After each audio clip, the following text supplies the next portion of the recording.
I was in life-threatening situations. I could have got killed long before the music started. If you could go back in time and give young Curtis one piece of advice, what would it be? I would have started writing music way earlier.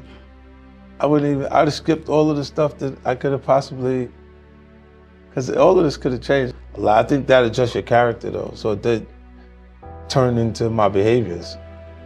In the music, the things you go through make you who you are. There's more ruthless people in the business world than in the street.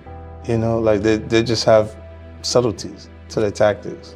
How they do things is more, you know, but they're doing it right in front of you.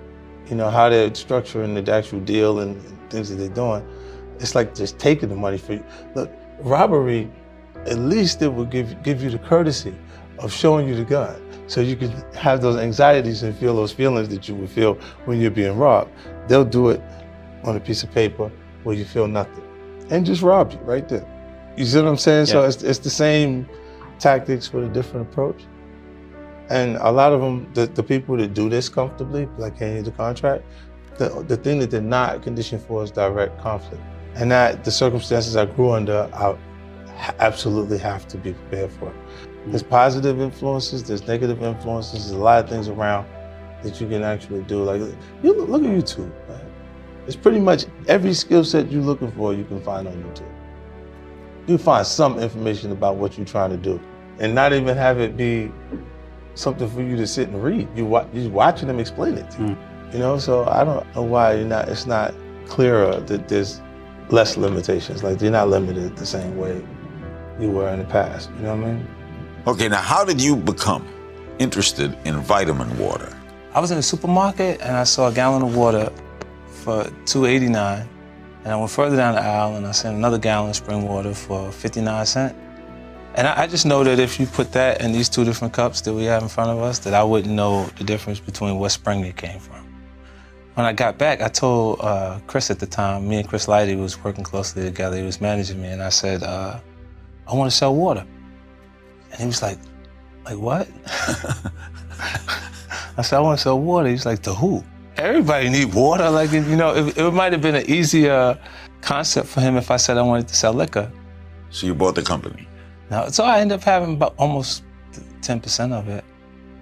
And it was sold to Coca-Cola for you made $100 million? Well, 4.1 billion they actually sold the company for. I've somehow ended up under circumstances where I've been up against the toughest things in the environment that I come out of before any success takes place. I always say if there was someone to run and go get, I would have ran and got them, but I have to run get me. So I had to come back myself every time. So it just makes me not look at what would be the bigger situations in front of me, or harder circumstances don't seem so rough to me no more. You know, like, because I've already been up against the toughest things, the biggest obstacles. Take this for granted, right? Almost 90% of the time I'm communicating with people who've achieved a higher level of education than me, right? They're college graduates, things like that. And what I hold on to is they wouldn't have made it under the circumstances that I came up under.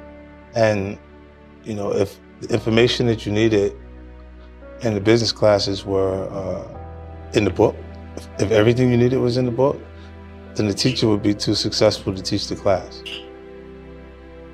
It's how you adjust to things too, I think, because you're gonna have peaks and valleys, or have things change in your career at a point, and you feel like, is it at a high or is it at a low? You can't even, because the money is still coming in.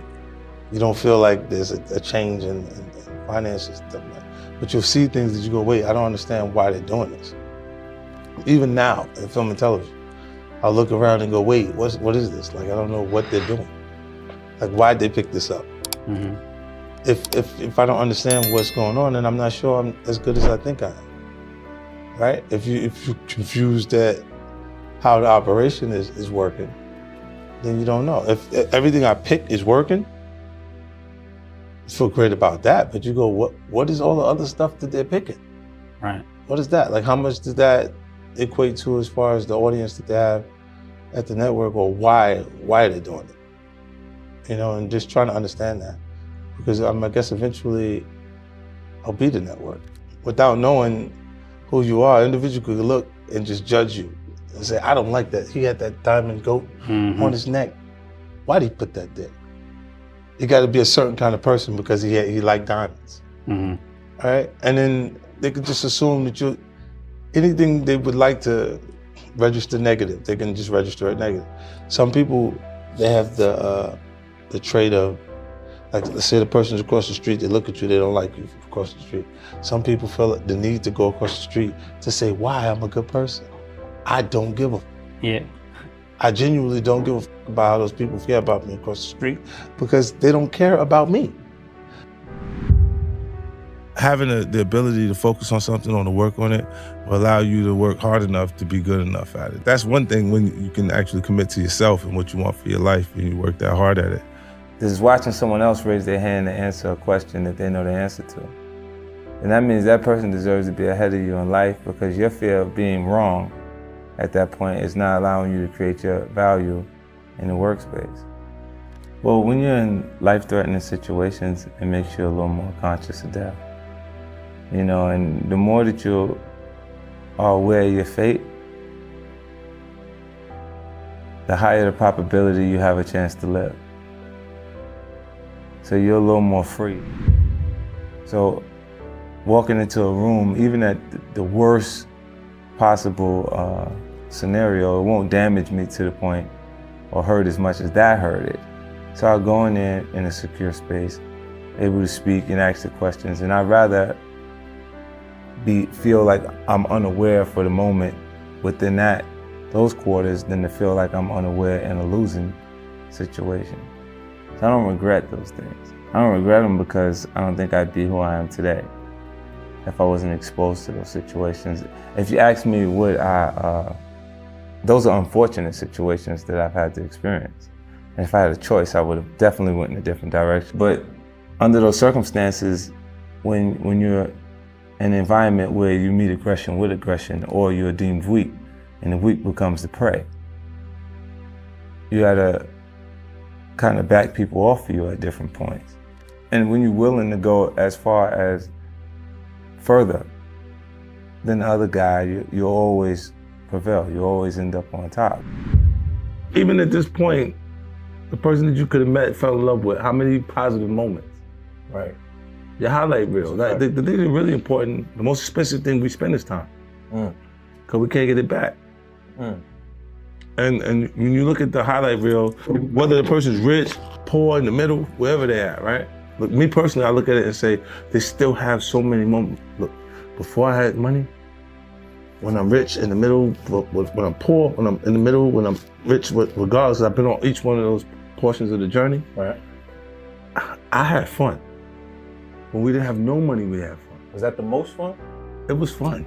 Now it's a different kind of fun. Different kind of fun, yeah, for sure. Different kind of fun, and when you grow up without finances, you start to view financial freedom becomes really important. You know, you start to be conscious of because the restraints, the biggest restraint is something that costs, right? How much it costs. You know what I mean? And later, you work yourself into a place where you're not worrying about the cost, like what you're saying.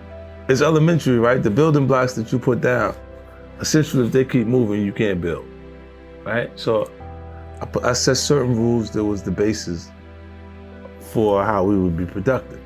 I said, I don't care who you fight, do not fight someone that I came with. If you niggas have some sort of dispute or something going on, y'all tell each other, I'm with you right now, get away from me. Right. You go to the back of the bus, you stay at the front of the bus, whatever. You know you're uptight, but you just stay away from me. Y'all stay away from each other, right? Because if y'all have to fight, y'all both getting the fuck out of here. Y'all going home.